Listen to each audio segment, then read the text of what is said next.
been almost 5 years now since my family and I went through an assessment process so that we could get a seal of approval to be a part of a church plant in Columbus, Nebraska.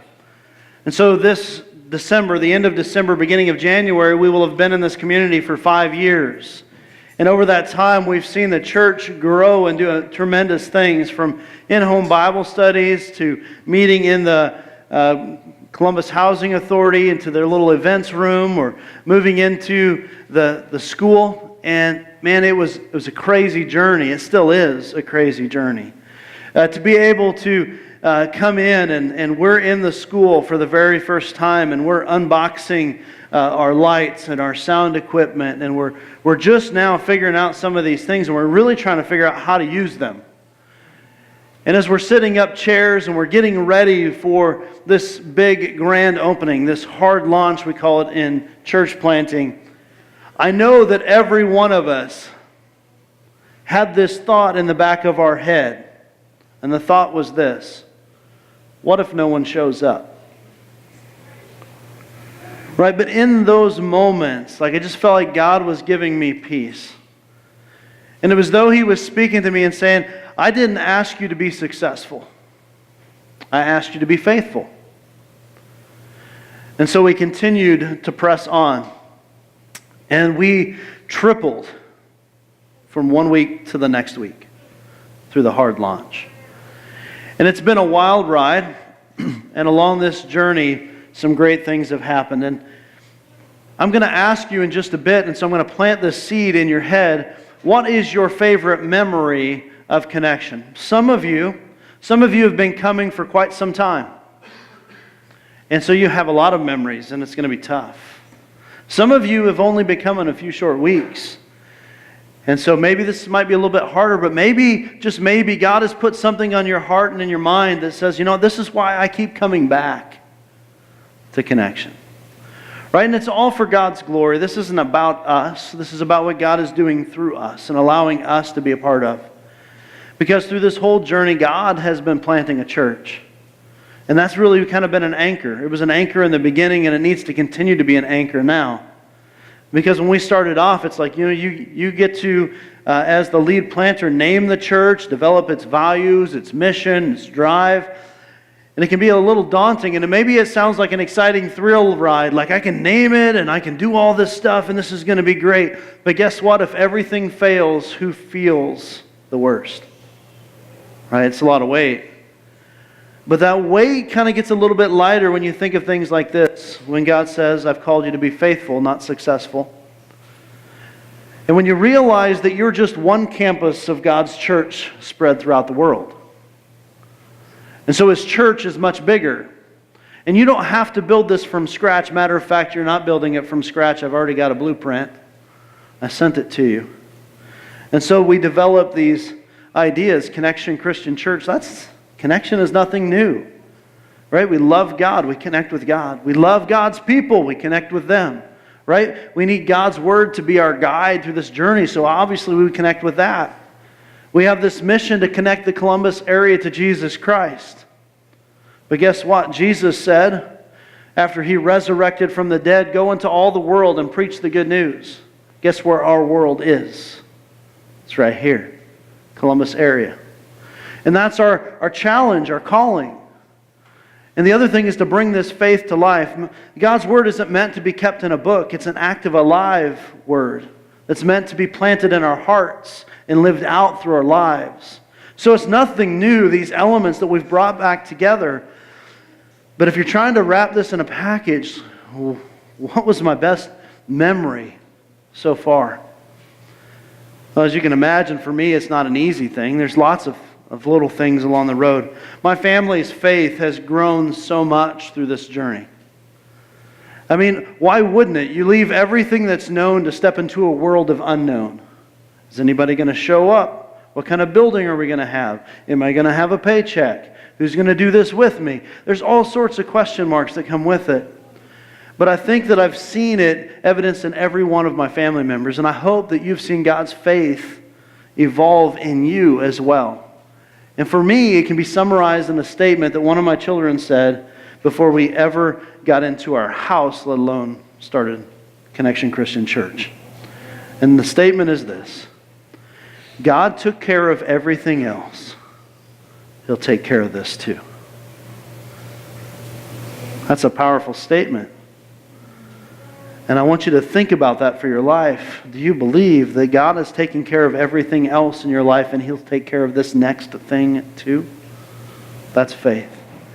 I've seen my kids learn to connect, grow, love, and serve our core values here. And throughout this series, I Love My Church, we're going to talk about each of those core values a little bit. And I hope you're here for the entire journey as we unpack this here together.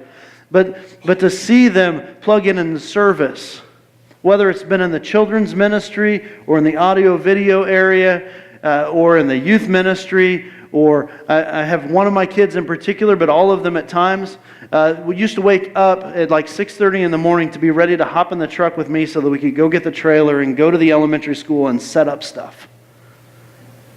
She was eager and excited. You know who was the most disappointed when we got this space? It was her. It was her. But God is continuing to do that. And it's great to see. And I know that you're thinking, well, isn't He excited about us? Yeah, I am. But I'm a father first. And to see it happen in your own family is really cool. Right? I've gotten to see my marriage grow stronger.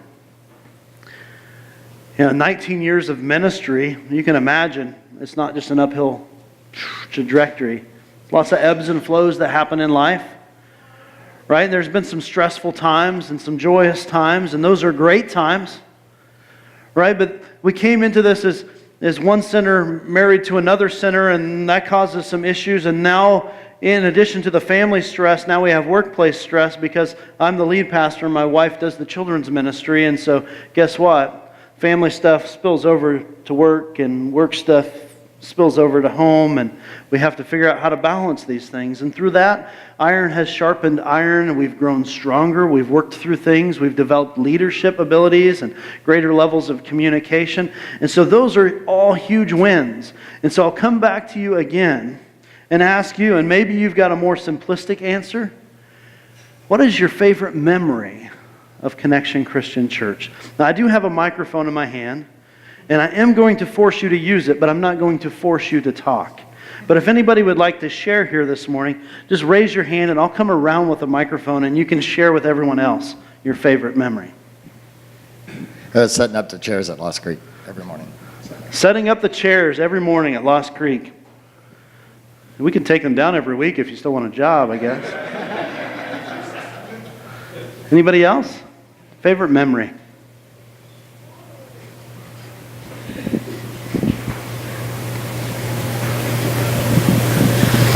Mars would be probably the first day we came. We were at a church we weren't really that happy with, and we're kind of looking. And that week we heard like 5 different people tell us we needed to try Connection, and I think only one went there. And still only one of them out of the group went here. So I was like, okay, we'll try it, I guess. And walking up like outside of Lost Creek, you could hear the music just like shaking the earth. And I'm like, man, what did we get into? And but we went in, and like not even before like the worship team was done, I felt like God was telling us like, you guys have a spot here. Like I have work for you to do. I get emotional when I talk about this. So we left, and I didn't say anything to Alicia. And I'm like, I'm going to keep it quiet and just wait for her to decide so it's not me swaying her opinion.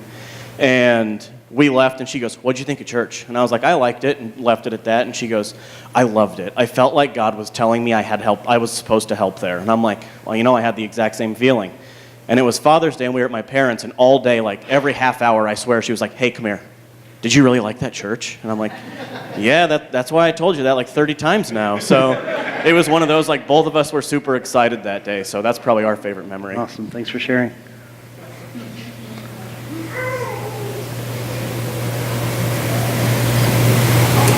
My favorite memory, was Youth Sunday when I got to sing on stage. Awesome.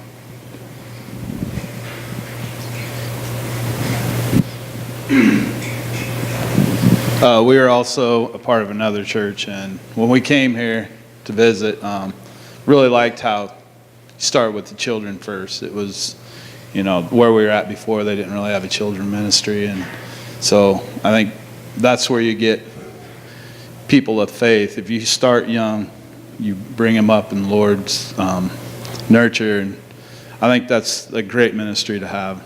We're really excited to be here.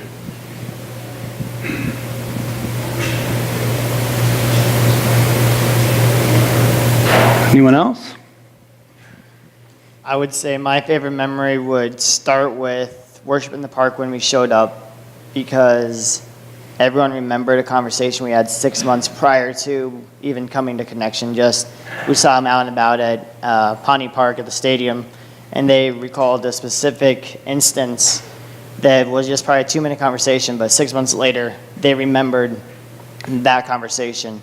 So that would be my favorite memory. But what more importantly than that, having the ability to plug in and join with both feet first, and just jump in on everything we possibly can to spread the kingdom out and reach people, that's probably the top of the list right there. Awesome. Thanks for sharing. What's your name again? Kyle. I'm just. Friend Kyle. Anybody else? Could be the last greatest opportunity you get.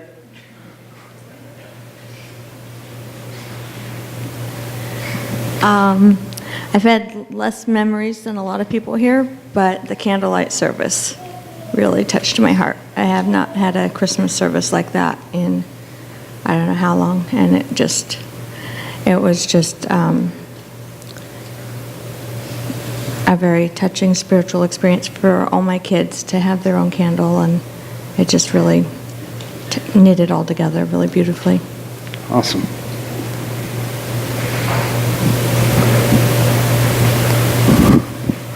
Making me play ping pong here.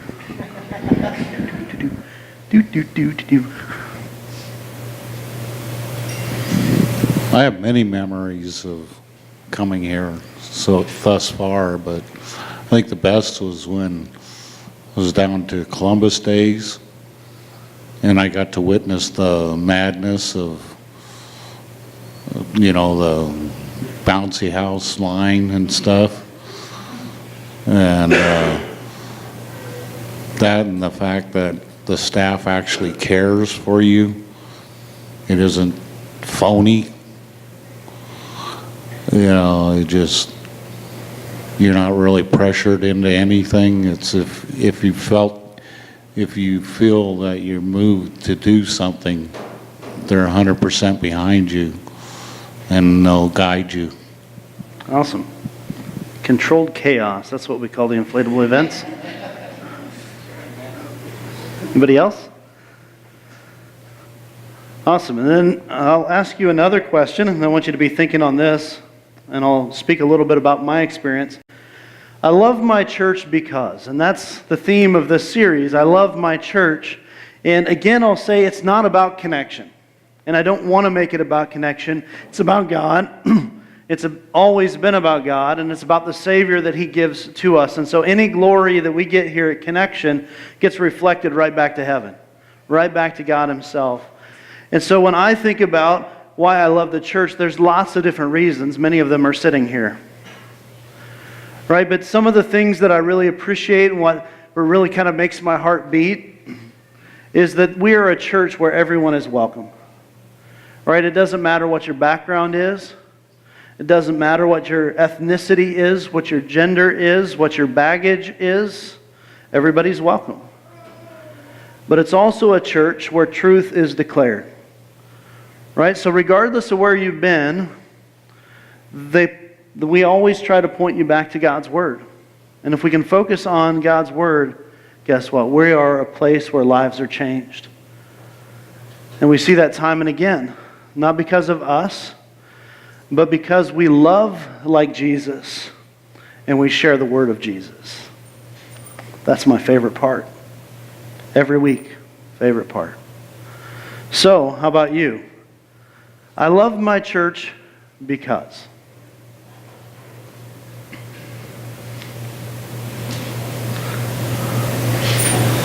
Somebody wants to go first. Who will it be? I haven't been coming to Connections for very long, and I'm another one that was church shopping. And what I love about this church is I came from a place that was all hard biblical truths and morality, but no grace. Then I went to a church that was all grace and fluff and no hard biblical truths. And this church added a third thing on, and that's repentance. Truth, repentance, and grace. And it's really taught me a lot, and it fulfills all my needs. Awesome.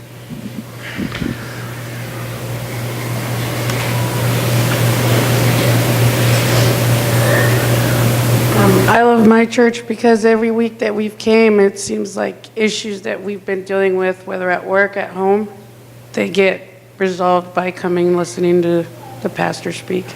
Awesome.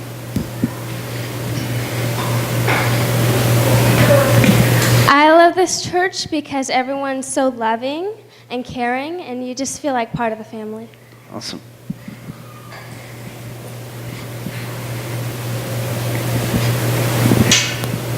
I love my church because I feel like the people here are real and relatable and not fake.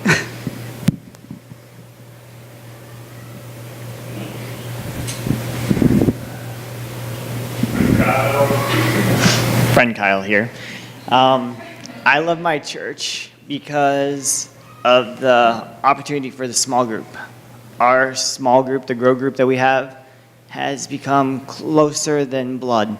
They're family as tight as we possibly can get, and they will help you through anything.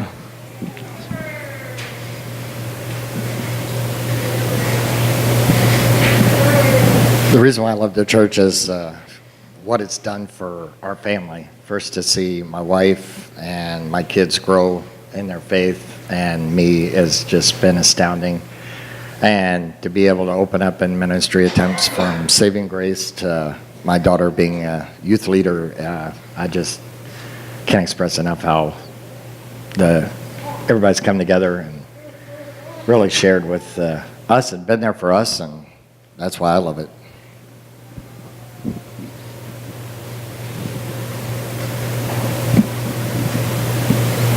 Anyone else?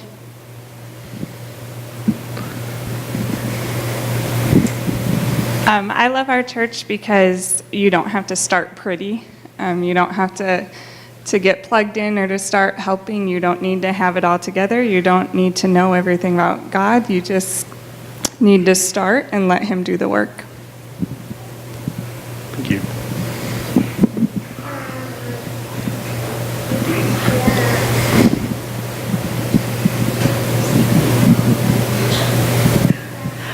I love my church because when I first came here, I didn't really have anybody that I really knew here around my age, and this church brought me to people around my age that I can connect with, and I can call my sisters now.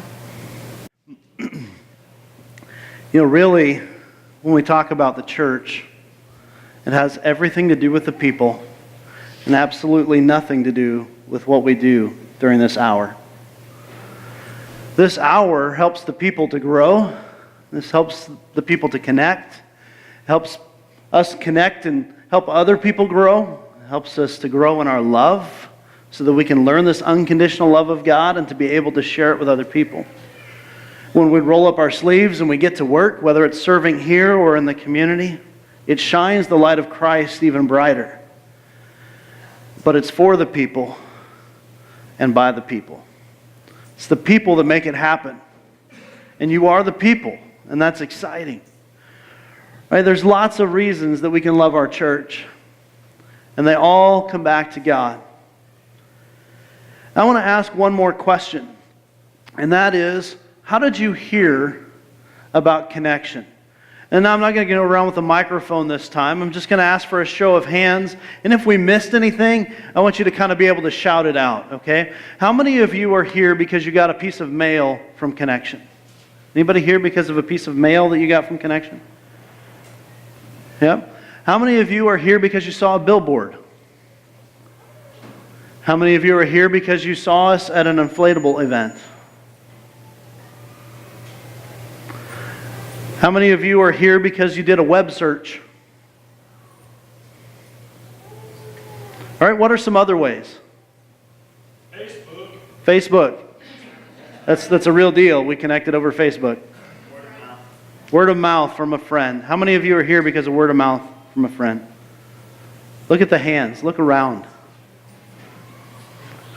Any others?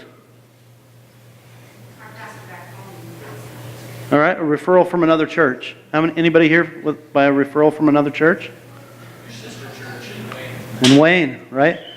And this one was down by Kansas City. That's cool. See, God is at work, and God has been planting a church long before we ever got on board. And it's kind of cool that almost half of this message is not even preached by me. Right? It's preached on your life. And you are the greatest testimony. The greatest marketer for any church are the people that attend. The greatest marketer for Jesus Christ are the people whose lives have been changed. Right? And we need to remember that. The number of people that raised their hands by different means, that was awesome. But you see, the bulk of those came because of a personal referral. And that is exciting. I want to tell you a story about a personal referral. So this is a large community. And there was a man that was a part of this community. He was about 40 years of age. And every day, this man would go to about the same area and he would beg for money. He was a panhandler. So people would walk by and they would see the same guy day after day.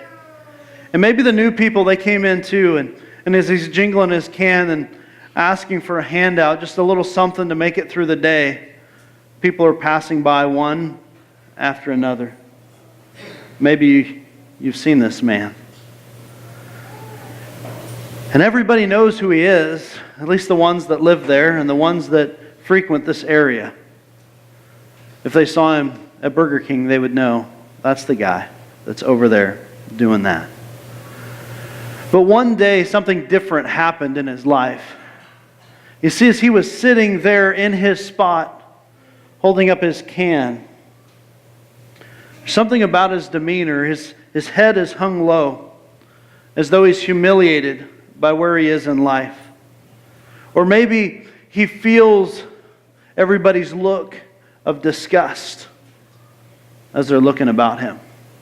Maybe he feels the judgmental stares of the group of people that are walking by him day after day after day.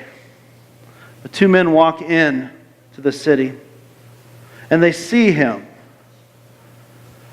But the really impressive thing is that they see him. Right? So they tell him to look up and their eyes make contact. And it's as if their eyes pierced through his eyes and into the very core of his being. And though he was asking for money, they could tell he needed something so much more. And so they help this man out. They give him that thing he didn't even ask for. And his life is changed radically. So much so that everybody who encounters him knows that his life is different. Right? They know something about him has changed. And when they see this change in his life, he's no longer holding a can. He's no longer sitting in the same spot begging day after day. Something is different about this man. And they need to know what. And he cannot help but to tell them what had happened in his life. So you want to take a guess as to what the people did with that bit of information. They did probably what most of us would do. They wanted to know what gives. What has changed? For 40 years, the same thing, day after day after day, and this is a new man. What happened? And so they came back to find out what had taken place. And an interesting thing happened. They wanted something as well. And I think that they came, figuratively speaking, with their own cup out. And they wanted these men to fill their cup. And what happened was one of them looked into their eyes and met them right where they were. And he offered them a message. The story is found in Acts chapter 3. And so Peter, one of the apostles of Jesus. Jesus has already ascended back to heaven, and the church is lived out through his followers. And Peter and John were walking into Jerusalem, and there at the temple gate called Beautiful sat this man who was begging from the church folk to give him a little money to make ends meet. You see, for 40 years, his entire lifespan, this man has not been able to walk. And there in his shame and in his humiliation, not able to work, with his hand up, looking for something to make it through the day. And day by day, the people walked by. Day by day, probably even the church folks walked by this man. They could have told you who he was. And they probably, in their own judgmental way, have concocted a story as to why he's there. Does that sound familiar to us? Have you seen this man? Have you seen him with a sign? Have you concocted in your mind your own story as to why he is at this point in his life? But in that moment, Peter and John, they looked at this man. And they asked him to raise his head and to look into his eyes, and they could see that there was something more that he needed. And so Peter said, silver and gold I do not have, but in the name of Jesus Christ of Nazareth, rise up and walk. I don't know if you've ever been around somebody who's never walked before. It's not that easy. Right? I've seen kids just learning to walk, right? They stand up, they wiggle a little bit, and they fall back down, and their diaper has got a lot of cushion, and then there they go. Right? They're made out of rubber, they pop up, they down, up, down. They begin to take these wobbly steps, holding on to something or someone. Or you've seen the people who've been in an accident, and they're going through therapy, and they're walking through the parallel bars. Not because they're training for the Olympics, but because they need that for balance. And so step by step, they're trying to get their wheels back underneath of them. And so in this moment, this man, he begins to stand, and he's probably thinking in his head, number one, what? This is crazy. And number two, how? How? But as he makes his way onto his feet, it says that his ankles were strengthened. And this man did exactly what they told him to do. He began to walk. And not only that, if we read on in Acts chapter 3, it said he was jumping. That's impressive. And you want to know what? If somebody who has never walked a day before in their life for 40 years begins to walk and jump, everybody notices. And you may be thinking, well, that's a cool story, bro, but I don't know how to heal anybody. Even if I were to stop and get them to look into my eyes, I don't know how to do that. And maybe you don't. But I believe that God can work in miraculous ways. And when we stop and we pay attention to that one person, I believe lives are changed in dramatic ways. You see, it may not be that greatest need is to walk. Maybe the greatest need is for someone to hear. For someone to take the time to love and to listen. For someone to hear their heartbeat. Maybe in that moment, something dramatic happens. And you see that person who's always grumpy at work isn't always grumpy anymore. And that person who's hurting and bitter, they're not quite so bitter anymore. That person in the hall at your school, something's changed. It's not all about them anymore. They're reaching out and they're helping other people. And when things like that happen, people notice. People notice. And those people did. And it says that they came to ask these guys, like, what happened here? And so Peter, the spokesperson, he began to deliver a message to them. And I want you to know something about those people. These were the church people. Right? And so the church people, they gather in. They've believed in God. They've went to His temple. They've read His scrolls. They've listened to the messages. They've heard the prophecy. And there they are in the temple listening to Peter. And Peter said, you missed it. You missed it. You see, all of your life you've been hearing that God is going to send someone. They call Him the Messiah, the Anointed One. And you believe in God and you have read this message, but you've missed the Messiah. You see, Jesus. Yeah, Jesus. That guy from Nazareth, the carpenter's son, the one that was just crucified, the one that you thought maybe he was blaspheming the name of God, he was the one. And in that moment, probably when their heart was broken and aching, He offered grace. And He said, you know what? You missed the moment, but you didn't miss Jesus. You see, He even told us that He was going to die for us. And so now the opportunity is for you. And in these words of Peter, it says that 5,000, yes, 5,000, and it just says men. I'm guessing there was a lot more people.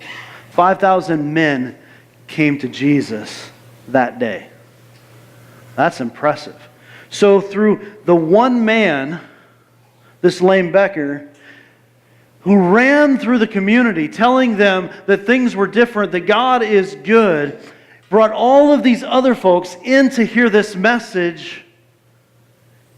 And probably you're thinking, dude, I told you, like, I can't make lame people walk. And my gift is not to stand on a stage and talk to 5,000 plus people and bring them all to Jesus. Right? I am no Peter. Fair enough.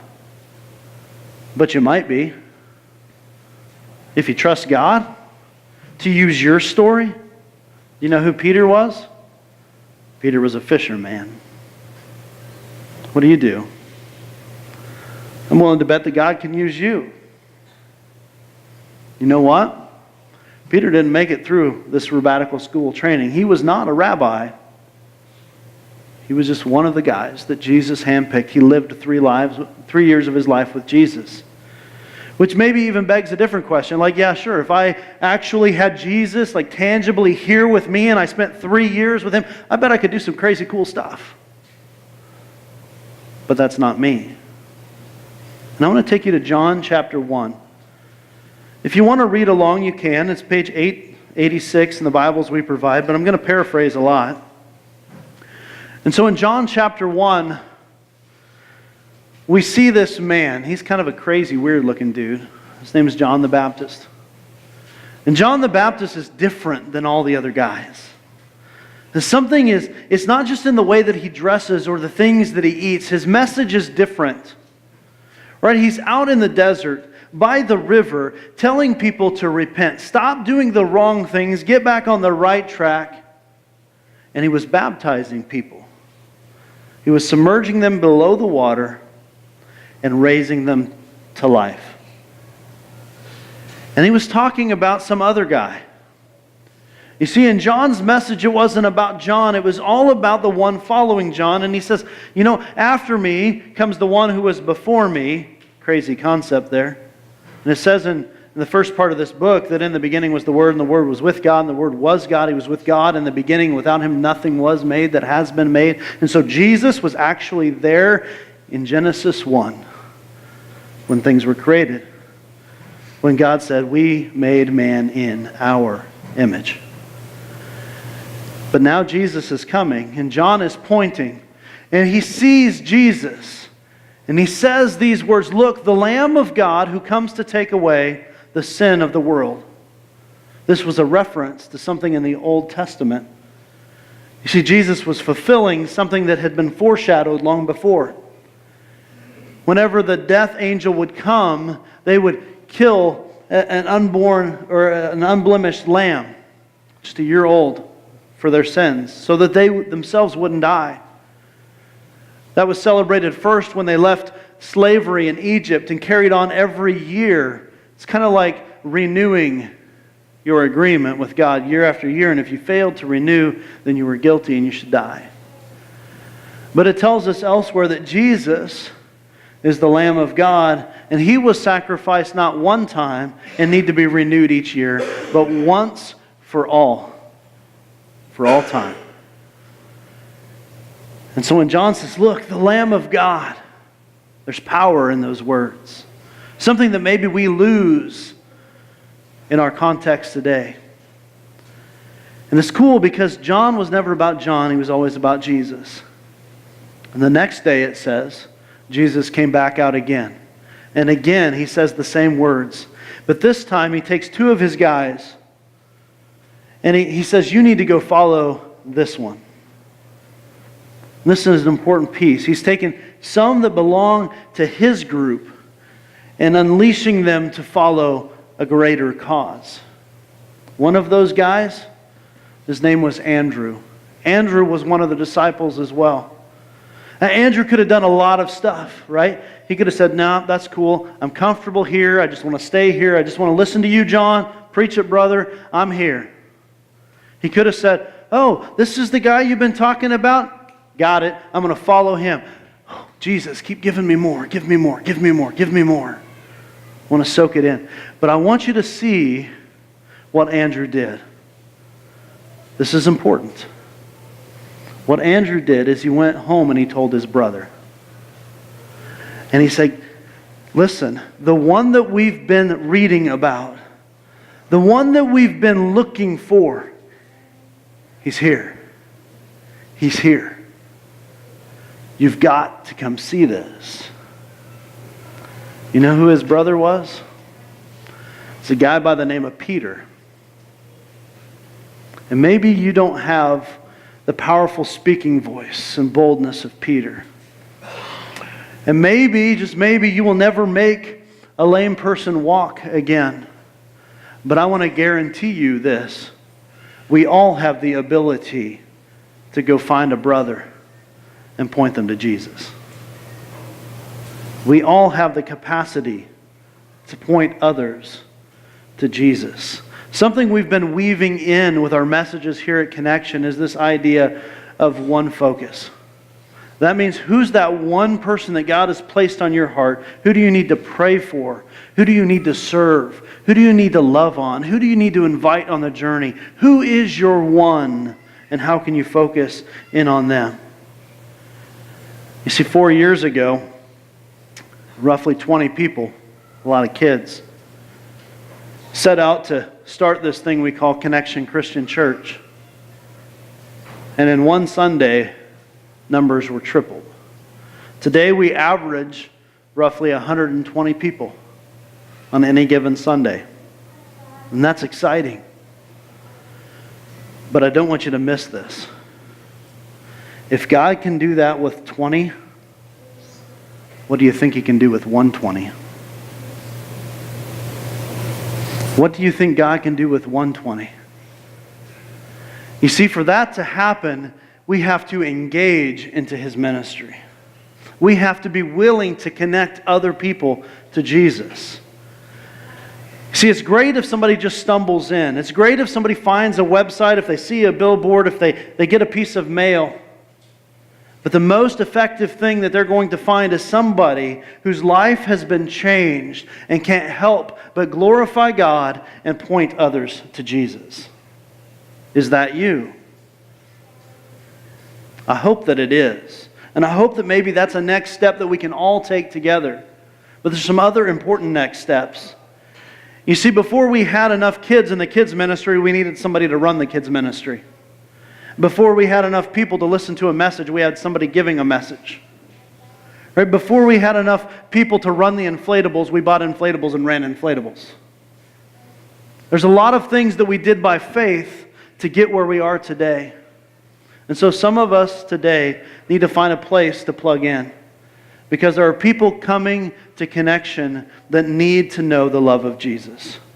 And so maybe, just maybe, you can be at the front door greeting people, and that's your gift. Maybe you're heading over to the kids ministry and you're serving on and loving on those kids over there. Maybe it's being up here with the worship team and you've got some gifts like that. Maybe it's helping to set up or to tear down or to take out trash. Maybe it's taking the crazy world of the inflatables to the community. I don't know what it is, right? But we've got to be content not going to church, but to be the church. You see, you can love your church because, but I want to encourage you to love your church by. Love your church by connecting other people. And by being here when people come in and extending the love of God to them. Father, we thank you for allowing us to be a part of this awesome journey. 20 people to well over 200 people who have been impacted. 20 people to about 60 baptisms. 20 people who've been impacted by you. Father, use us. We are but lame beggars at times. We don't know how to stand. We don't know how to walk. We don't know how to jump. But in the presence of Jesus, you penetrate our heart and you give us something more. Father, help us to realize there's way too many people going to hell and that we need to give them hope. There's way too many people that are broken and they need healing. Father, help us to be a place where everyone is welcome, where your truth is proclaimed, and where lives are changed. In the name of Jesus we pray.